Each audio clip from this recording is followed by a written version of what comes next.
தற்போதைய ஈரான் போரில் மிகவும் ஆபத்தான ஆயுதம் பெரியதோ வேகமானதோ அல்லது ரேடர்களில் சிக்காததோ அல்ல, மாறாக மிக நுண்ணறிவு கொண்டது என்று யார் நினைத்து பார்த்திருப்பார்கள்.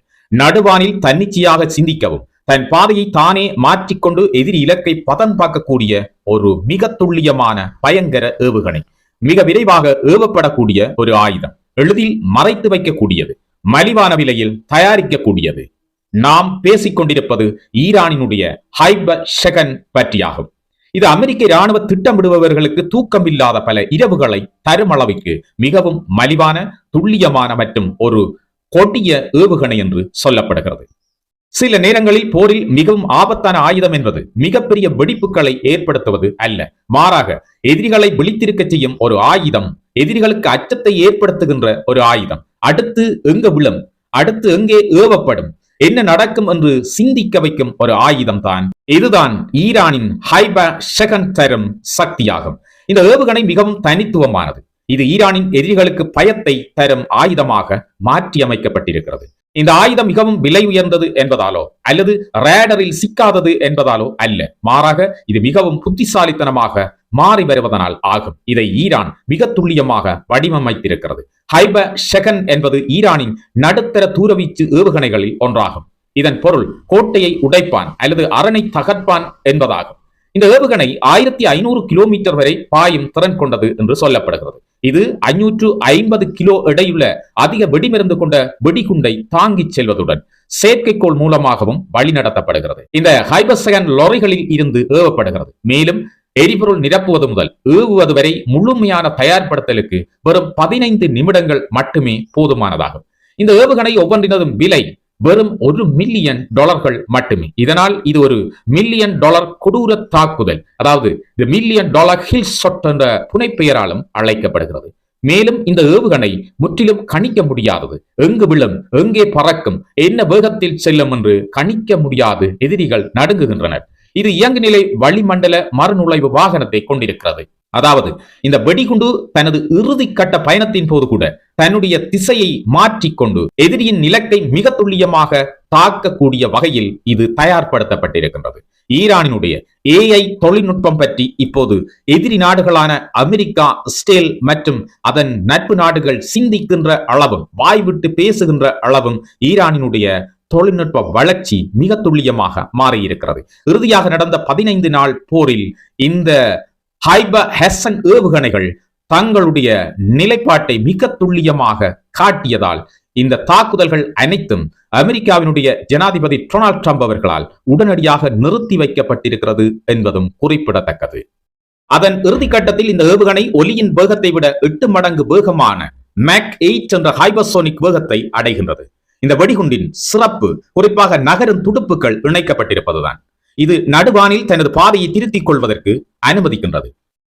இந்த ஏவுகணை எதிரியின் வான் பாதுகாப்பு அமைப்புகளை தவிர்க்கவும், குழப்பமடைய செய்யவும், அவற்றை முறியடிக்கவும் வடிவமைக்கப்பட்டிருக்கிறது. அதனால் தான் ஈரானியர்கள் இந்த ஏவுகணையை ஹைபர்சோனிக் ஜிக்ஸேகர் என்று அழைக்கின்றனர். ஈரானிடம் இதுபோன்ற 2000க்கும் மேற்பட்ட ஹைபர் ஷெகன் ஏவுகணைகள் இருக்கின்றன. மேலும் இது நடந்து கொண்டிருக்கும் போரின் மிகவும் கொடிய ஆயுதங்களில் ஒன்றாக நிரூபிக்கப்பட்டிருக்கிறது. சுமார் 1500 கிலோமீட்டர் தூர எல்லை கொண்ட ஹைபர் ஷெகன் ஜோர்தானில் உள்ள முவாஃபக் சல்தி விமானப்படை தளத்தில் இருந்த அமெரிக்க ராணுவ சொத்துக்களை தாக்கி அழித்திருக்கிறது.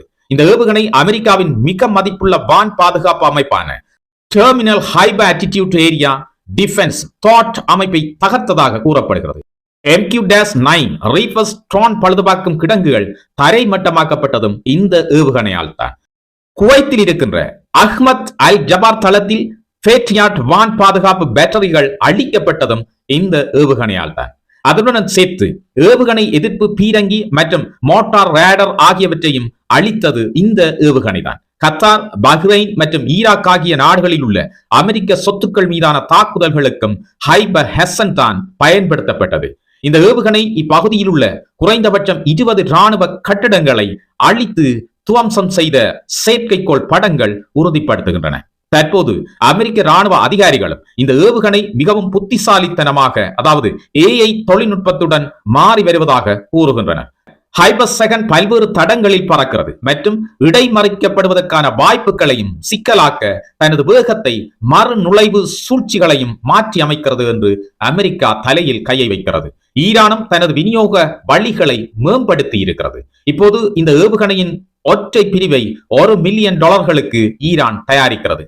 இது அமெரிக்க இடைமறிப்பு ஏவுகணைகளின் விலையில் பாதியிலும் மிக குறைவு என்பதுதான் இங்கிருக்கின்ற ட்விஸ்ட். மேலும் இதோ ஒரு மோசமான உண்மை. ஹைபர்ஹெசன் ஈரானின் அதிநவீன ஏவுகணை கூட அல்ல. அந்த வகையைச் சேர்ந்தவை எமாட் மற்றும் ஹரம்சகர் 4 ஆகும். ஆனால் ஹைபர்ஷெகன் இன்னும் ஈரானுக்கு மிகவும் நடைமுறைக்கு உகந்த ஏவுகணையாகவே இருக்கிறது. இது கணிக்க முடியாதது, மிகவும் துல்லியமானது.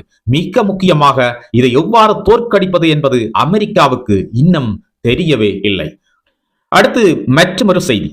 வாஷிங்டனில் இன்று உலகின் கவனத்தை ஈர்த்த முக்கிய நிகழ்வாக அமெரிக்க ஜனாதிபதி டொனால்ட் ட்ரம்ப் மற்றும் இஸ்ரேல் பிரதமர் பெஞ்சமின் நெத்தன்யாகு இடையேயான சந்திப்பு மாறியிருக்கிறது. இந்த சந்திப்புக்கு சில மணி நேரங்களுக்கு முன்பு நெத்தன்யாகு தங்கியிருந்த பிளேர் ஹவுஸ் வளாகத்தை சுற்றி நூற்றுக்கணக்கான பாலஸ்தீன ஆதரவு ஆர்ப்பாட்டக்காரர்கள் திரண்டார்கள். பாலஸ்தீன கொடிகளை ஏந்தியிருந்த அவர்கள் காசாவில் நடந்து வரும் போர் நடவடிக்கைகளுக்கு எதிராக முழக்கமிட்டு நெத்தன்யாகுவை கைது செய்து சர்வதேச நீதிமன்றத்தில் ஆஜர்படுத்த வேண்டும் என கோரிக்கை விடுத்தனர். இதற்கிடையில் ட்ரம்ப் மற்றும் நெத்தன்யாகு சந்திப்பின் மைய பொருளாக ஈரானின் போர் விவகாரம் மாறியிருக்கிறது. ஈரானின் அணுத்திட்டம், மத்திய கிழக்கின் பாதுகாப்பு மற்றும் எதிர்கால ராஜதந்திர நடவடிக்கைகள் குறித்து இருவரும் ஆலோசனை நடத்த உள்ளனர் என்று செய்திகள் வருகின்றன. செய்தியாளர்களிடம் பேசிய ட்ரம்ப், ஈரான் தற்போது பேச்சுவார்த்தைக்கு வர விரும்புகின்றது, அவர்கள் சந்திப்பு ஒன்றை மேற்கொள்ள கோரியிருக்கின்றார்கள் என்றார். மீண்டும் ஒரு ஒப்பந்தம் சாத்தியமாக இருக்கலாம் என்றும் அவர் நம்புவதாக சொன்னார். ஆனால் பேச்சுவார்த்தை தோல்வியடைந்தால் ராணுவ நடவடிக்கைகள் மீண்டும் தொடங்கலாம் என்றும் எச்சரித்தார். மேலும் இறுதியாக நடந்த அமெரிக்க தாக்குதல்கள் ஈரானின் ராணுவ திறன்களை கடுமையாக பாதித்துள்ளன. அதனால் தான் அவர்கள் தற்போது பேச்சுவார்த்தை மேசைக்கு வந்துள்ளனர் என்றும் அவர் கூறினார். ஆனால் ஈரானோ ட்ரம்பின் கூற்றை அடியோடு மறுத்துவிட்டது. ஈரான் எந்த விதமான பேச்சுவார்த்தைக்கும் எந்த அழைப்பையும் விடுக்கவில்லை என்றும் ட்ரம்ப் அரசோடு இனி எந்த பேச்சுவார்த்தைக்கும் இடமில்லை என்றும் நிச்சயமாக கூறிவிட்டது. நெத்தன்யாகு குறித்து வெளியான பன்னாட்டு குற்றவியல் நீதிமன்றத்தின் ICCயின் கைது வாரண்ட் தொடர்பாகவும் ட்ரம்ப் கருத்து தெரிவித்தார். நெத்தன்யாகு கைது செய்யப்பட மாட்டார் என்று அவர் உறுதியளித்தார். அதேவேளை ரஷ்யா ஈரானுக்கு அமெரிக்க தளங்கள் பற்றிய செயற்கைக்கோள் தகவல்களை வழங்கியதாக உக்ரைன் ஜனாதிபதி ஜெலன்ஸ்கி கூறிய குற்றச்சாட்டை பற்றியும் ட்ரம்பிடம் கேள்வி எழுப்பப்பட்டது. அதற்கு பதிலளித்த அவர், அது உண்மையா என்பதை விரைவில் கண்டுபிடிப்போம், ஆனால் அதனால் எந்த பெரிய தாக்கமும் ஏற்பட்டதாக நான் நினைக்கவில்லை என்று கூறினார். ஹார்முஸ் நீரிணை மற்றும் செங்கடல் பாதுகாப்பு நிலைமை பற்றியும் ட்ரம்பிடம் பேசப்பட்டது. அமெரிக்க நலன்களுக்கு எதிராக ஏற்படும் சேதங்களுக்கு ஈரானின் கட்டுப்பாட்டில் உள்ள சொத்துக்களை பயன்படுத்தி இழப்பீடு பெறலாம் என்று ட்ரம்ப் கூறினார். இதனால் ட்ரம்ப் நெத்தன்யாகு சந்திப்பு வெறும் இருதரப்பு பேச்சுவார்த்தை மட்டுமல்லாமல் ஈரான், இஸ்ரேல், அமெரிக்கா மற்றும் முழு மத்திய கிழக்கின் எதிர்காலத்தை தீர்மானிக்கக்கூடிய முக்கிய தருணமாக மாறியிருக்கிறது என்று உலகம் பேசுகிறது. உலக நாடுகள் தற்போது இந்த சந்திப்பின் முடிவுகளை உன்னிப்பாக கவனித்து வருகின்றன என்றும் சொல்லப்படுகிறது. இன்றிலிருந்து உலக வீர செய்தி தொகுப்பில் 10 இருவரி செய்திகளை உங்களுக்காக தர காத்திருக்கின்றேன். உலகில் நடக்கும் மிக முக்கியமான விடயங்களை தொகுத்து அந்த 10 இருவரி செய்திகள் உங்களுக்காக அமையும். இனி இன்றைய இருவரி செய்திகளை பார்க்கலாம்.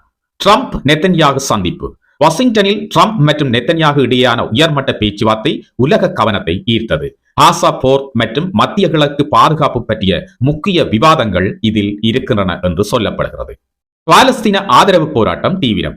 நெத்தன்யாகுவின் அமெரிக்க பயணத்தை எதிர்த்து ஆயிரக்கணக்கானோர் அமெரிக்காவில் ஆர்ப்பாட்டத்தில் ஈடுபட்டனர். போர் நிறுத்தம் மற்றும் மனிதாபிமான உதவி கோரிக்கை வலுத்து வருகிறது. உக்ரைன் மீது ரஷ்யா புதிய தாக்குதல். ரஷ்யா பல ஏவுகணைகள் மற்றும் ட்ரோன்களால் உக்ரைனின் முக்கிய நகரங்களை தாக்கியதாக தகவல். பல பகுதிகளில் மின்சார சேவைகளும் பாதிக்கப்பட்டிருக்கின்றன. தைவான் நீரிணையில் பதட்டம். சீனாவின் போர் விமானங்கள் மற்றும் கப்பல்கள் தைவான் அருகே அதிக அளவில் செயற்பட்டதாக தைவான் அரசு தெரிவித்திருக்கிறது. பிராந்திய பாதுகாப்பின் கவலைகள் அதிகரித்து வருகின்றன. ஈரானின் ஏவுகணை திறன் மீண்டும் பேசுபொருள். புதிய ராணுவ பயிற்சிகளில் ஈரான் தனது நீண்ட தூர ஏவுகணை திறன்களை வெளிப்படுத்தி இருக்கிறது. மேற்கத்திய நாடுகள் நிலைமைகளை உன்னிப்பாக கவனித்து வருகின்றன என்று சொல்லப்படுகிறது. வடகொரியாவின் புதிய ஏவுகணை சோதனை. வடகொரியா புதிய வகை ஏவுகணை சோதனையை வெற்றிகரமாக நடத்தியுள்ளதாக அறிவித்திருக்கிறது. ஜப்பான் மற்றும் தென்கொரியா எச்சரிக்கை விடுத்திருக்கின்றன. ஐரோப்பாவில் வெப்ப அலை தொடர்கிறது. பல ஐரோப்பிய நாடுகளில் கடும் வெப்பநிலை பதிவாகி இருக்கிறது. காட்டுத்தீ மற்றும் நீர் பற்றாக்குறை அபாயம் அதிகரித்து வருகிறது. அமெரிக்காவில் தேர்தல் சூடு. 2026 இடைக்கால தேர்தலை முன்னிட்டு அரசியல் பிரச்சாரங்கள் வேகமடைந்துள்ளன. பொருளாதாரம் மற்றும் குடியேற்றம் முக்கிய விவாதங்களாக இந்த தேர்தலில் இருக்கப் போகின்றன. உலக பொருளாதார வளர்ச்சி குறித்து சர்வதேச எச்சரிக்கை. சர்வதேச நிதி நிறுவனங்கள் உலகளாவிய வளர்ச்சி மந்தமடையக்கூடும் என எச்சரிக்கை விடுத்திருக்கின்றன. வட்டி விகிதங்கள் மற்றும் வர்த்தக பதட்டம் காரணங்களாக கூறப்படுகின்றன. செயற்கைக்கோள் நுண்ணறிவு போட்டி தீவிரம். பெரும் தொழில்நுட்ப நிறுவனங்கள் புதிய ஏஐ மாடல்கள் மற்றும் சேவைகளை அறிமுகப்படுத்தி வருகின்றன. ஏஐ துறையில் உலகளாவிய முதலீடுகள் தொடர்ந்து உயர்ந்து வருகின்றன என்று சொல்லப்படுகிறது. இவை இன்றைய உலக விவர செய்தி தொகுப்பு. இதுபோன்ற உலகின் மிக முக்கிய செய்திகளை உடனடியாக தெரிந்து கொள்ள உலக விவர சேனலை சப்ஸ்கிரைப் பண்ணி அந்த பெல் ஐக்கனை கிளிக் பண்ணி எம்மோடு தொடர்ச்சியாக இணைந்திருங்கள். காணொலி பிடிச்சிருந்தா லைக் பண்ணுங்க. காணொலி தொடர்பான உங்களுடைய கருத்துக்களை பதிவிடுங்க. மீண்டும் நாளை மாலை இதே நேரம் இது போன்ற மிக முக்கியமான ஒரு செய்தி தொகுப்போடு உங்கள் அனைவரையும் சந்திக்கிறேன். உலக விவர சேனலுக்கு தொடர்ந்து ஆதரவளித்து வரும் நல்லுள்ளங்கள் அனைவருக்கும் எனது நன்றிகள். வணக்கம்.